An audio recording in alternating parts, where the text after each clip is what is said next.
Welcome, आपका स्वागत है इस YouTube चैनल पे।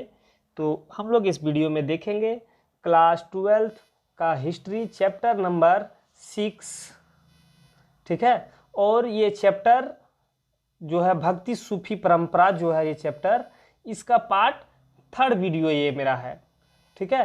ये तीसरा वीडियो है और इस वीडियो में हम लोग चर्चा करेंगे कर्नाटक की वीरशैव परंपरा। कर्नाटक की वीरशैव परंपरा के बारे में हम लोग चर्चा करने वाले हैं, ठीक है। तो चलिए बिना समय गवाए हम लोग वीडियो स्टार्ट करते हैं। उससे पहले आपको बता दें कि हम लोग पार्ट 1 और 2 देख चुके। अगर आप नहीं देखे पार्ट 1 और पार्ट 2 तो जाकर आप चैनल के प्लेलिस्ट से जाकर देख सकते हैं, या फिर वीडियो के डिस्क्रिप्शन में लिंक डाल दिया गया है, जाके आप वहां से चेक कर सकते हैं, ठीक है। तो चलिए हम लोग बिना समय गवाए वीडियो को स्टार्ट करते हैं।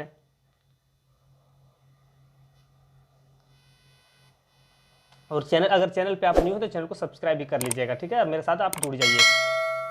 देखिए, 12वीं शताब्दी में कर्नाटक में नए आंदोलन चला जिसका नेतृत्व वासवना नामक, जिस पॉइंट को याद रखिएगा आप, वासवना नामक ब्राह्मण ने किया, ठीक है।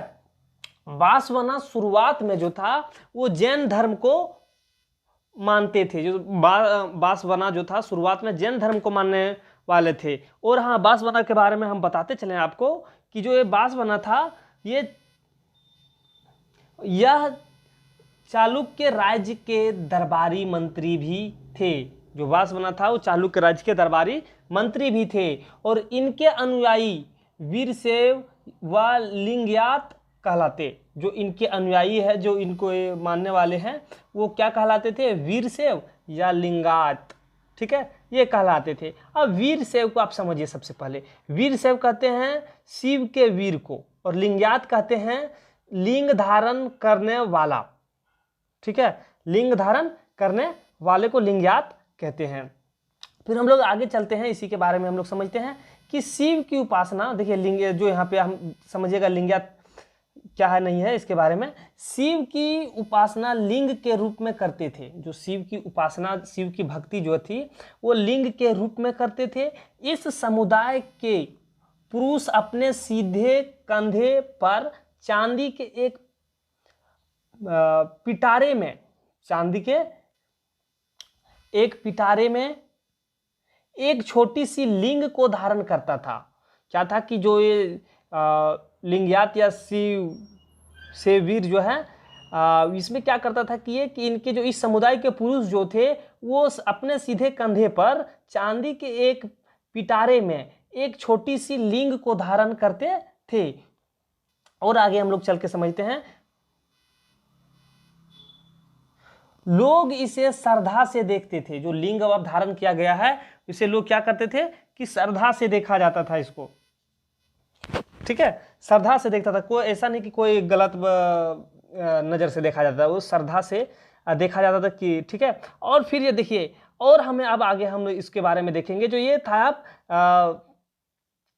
ये जो बात आप लोगों को बताया गया, ये था आपका लिंगायतों के बारे में। जो अब यहाँ पे चर्चा किया गया लिंगायत के बारे में ही किया गया था, ठीक है।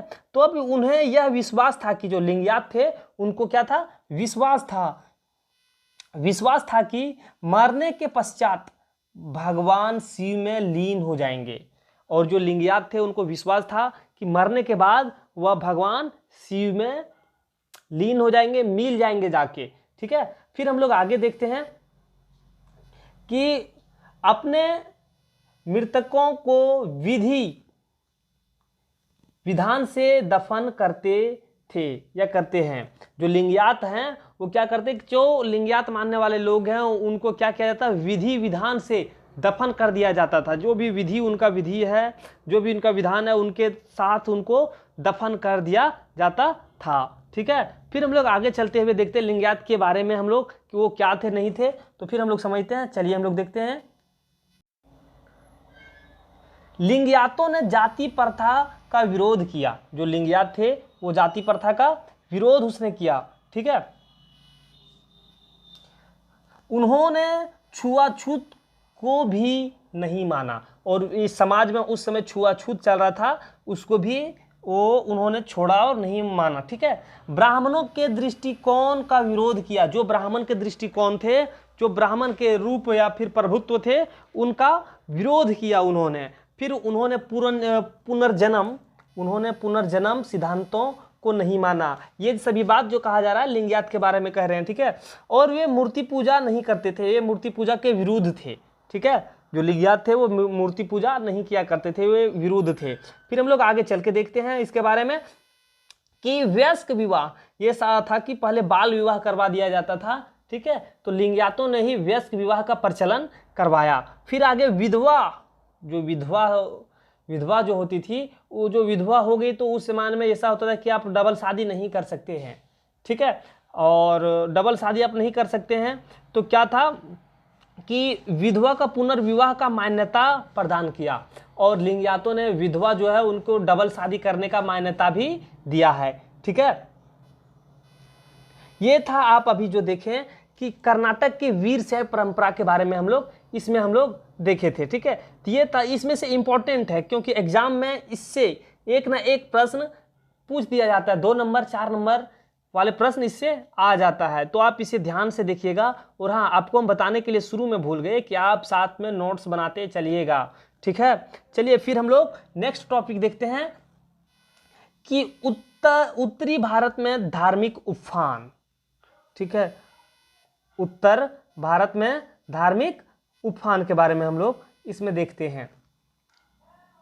तो चलिए हम लोग चर्चा करते हैं। उससे पहले आपसे एक रिक्वेस्ट है कि अगर आप चैनल पे न्यू है तो चैनल को सब्सक्राइब कर लीजिए, साथ में बेल आइकन को दबाना ना भूलें। चलिए हम लोग देखते हैं। इसी समय में उत्तर भारत में विष्णु और शिव जैसे देवताओं पूजा मंदिरों में की जाती थी। जो इसी काल में, जो इस काल है, इसी काल में उत्तर भारत में, ये जो अभी हम लोग बात देख रहे थे, ये सभी बात हम लोग देखे थे दक्षिण भारत के लिए। लेकिन अब उत्तर भारत में क्या था कि उत्तर भारत में जो है विष्णु और शिव जैसे देवताओं की पूजा मंदिरों में किया जाता था उस समय। ठीक है, और इन मंदिरों का निर्माण राजा के मदद से किया जाता था, और जो मंदिर बनता था ये क्या था कि राजा की मदद से किया जाता था। ठीक है, चलिए हम लोग आगे देखते हैं।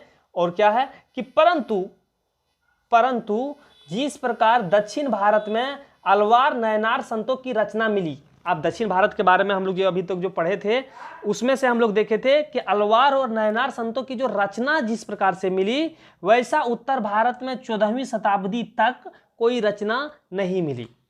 लेकिन 14वीं शताब्दी तक जिस तरह से अलवार नयनार संतों की रचना, जो एक ग्रंथ मिला था जो चारों वेदों के बराबर माना गया था, उस तरह से वैसा उत्तर भारत में कोई साक्ष्य नहीं मिला। ठीक है, तो चलिए हम लोग फिर आगे देखते हैं कि क्या है आगे। तो इस काल में उत्तर भारत में राजपूत राजाओं का शासन था। ठीक है, इस काल में क्या था कि उत्तर भारत में राजपूत राजाओं का शासन था, और इन राजाओं में ब्राह्मणों को महत्वपूर्ण स्थान प्राप्त था, और इस राजा के द्वारा ब्राह्मणों को महत्वपूर्ण स्थान दिया गया था। ठीक है, फिर हम लोग आगे समझते हैं कि इस काल में ही वे धार्मिक नेताओं जो रूढ़िवादी ब्राह्मणीय क्षेत्र से बाहर था उनका प्रसार हो रहा था। और इसी काल में क्या था कि धार्मिक नेताओं जो रूढ़िवादी ब्राह्मणी से रूढ़िवादी क्षेत्र से बाहर था उनका प्रसार हो रहा था, और जो ब्राह्मण को नहीं मानने वाले थे उनका प्रसार धीरे धीरे हो रहा था। फिर आगे दिया हुआ है कि रूढ़िवादी ब्राह्मण परंपरा का विरोध किया। जो रूढ़िवादी था उसने ब्राह्मण परंपरा जो है उसका विरोध किया। ठीक है, फिर हम लोग आगे से देखते हैं कि नेताओं में जो विरोध करने वाले नेता थे, उस नेताओं में से कुछ नेता का यहाँ पे नाम दिया गया है। ठीक है, उसको ध्यान से समझिएगा। उन नेताओं में नाथ, योगी और सिद्ध ऐसे शामिल थे, ये सभी शामिल थे। जो रूढ़िवादी ब्राह्मण परंपरा का विरोध किया जा रहा था, वो नेता था नाथ था, जोगी था और सिद्ध। शामिल थे। ठीक है, और फिर आगे हम लोग चलते देखते हैं कि उनमें से अधिकतर लोग शिल्प समुदाय के थे, और जो उनमें से जो थे रूढ़िवादी नेता बने थे नाथ, जोगी और सिद्ध, उनमें से अधिकतर लोग शिल्प समुदाय के थे, जिसमें जुल्हे भी शामिल थे, जिन्हें जुल्हे भी कहते थे। ठीक है, या फिर इसमें कह सकते हैं कि जुल्हे भी शामिल थे, जो शिल्प समुदाय के लोग जुल्हा कहलाते थे उस जुल्हे भी शामिल थे। फिर हम लोग आगे देखेंगे कि कई नए धार्मिकों नेताओं ने वेदों की सत्ता की चुनौती दी और अपने विचारों को साधारण लोगों की भाषा में उनके आगे रखा। जो कई धार्मिक नेता जो थे, जो वेद थे, वेद की सत्ता को चुनौती दी, और चुनौती देने के साथ साथ में क्या हुआ था कि जो उनके विचार थे, उस नेता को, धार्मिक नेताओं के जो विचार थे वो साधारण भाषा में, या फिर आप इस तरह से समझ सकते हैं कि जिस क्षेत्र में गया वहाँ के लोगों के भाषा में उनको अपने विचार को समझाया। ठीक है, और जो समझाने के बाद आगे हम लोग देखते हैं कि नवीन धार्मिक नेता लोकप्रिय जरूर थे, लेकिन शासक वर्ग आश्रय प्राप्त नहीं था। लेकिन जो इस प्रकार के जो नेता थे, ठीक है, जो जाके लोगों को उनके भाषा में जाके उसको समझाने के बाद में भी जो लोकप्रिय नेता बन गए, लेकिन वहाँ के जो राजा थे उन शासकों द्वारा उसको आश्रय प्राप्त नहीं था, वो राजा उनको आश्रय नहीं देते थे। ठीक है, तो चलिए हम लोग और देखते हैं इसमें क्या है कि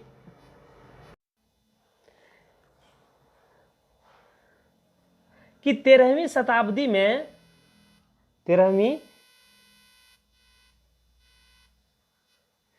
13वीं शताब्दी में तुर्कों द्वारा दिल्ली में सल्तनत की स्थापना किया।